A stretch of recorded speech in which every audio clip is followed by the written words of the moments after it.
সন্তোষ মিত্র স্কয়ারের দুর্গাপুজো নিয়ে অনিশ্চয়তার মেঘ। কলকাতা শহরের অন্যতম চর্চিত দুর্গাপুজো সন্তোষ মিত্র স্কয়ার লেবুতলা পার্কের এবছরের উৎসব নিয়ে দেখা দিয়েছে অনিশ্চয়তা।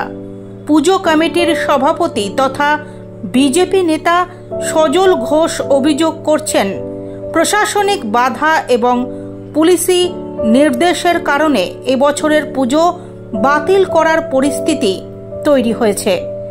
সজল ঘোষের বক্তব্য, রাজ্য সরকার ইচ্ছাকৃতভাবে প্রতিবন্ধকতা তৈরি করছে। তিনি এও দাবি করেন যে পুলিশের তরফে light, sound oh laser show বন্ধ রাখার নির্দেশ দেওয়া হয়েছে।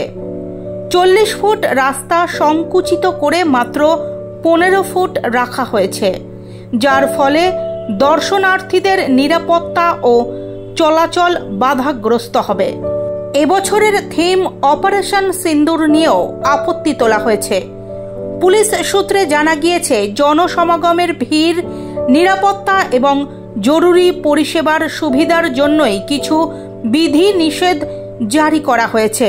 কলকাতা পুলিশ ইতিমধ্যেই পুজো কমিটিকে আনুষ্ঠানিক নোটিশও পাঠিয়েছে। প্রশাসনের দাবি, এসব পদক্ষেপ দর্শনার্থীদের সুরক্ষার স্বার্থেই নেওয়া হয়েছে। ইতিমধ্যেই সামাজিক মাধ্যমে এ নিয়ে ব্যাপক আলোচনা শুরু হয়েছে। এখন চোখ সকলের রাজ্য সরকার ও পুজো কমিটির পরবর্তী সিদ্ধান্তের দিকে।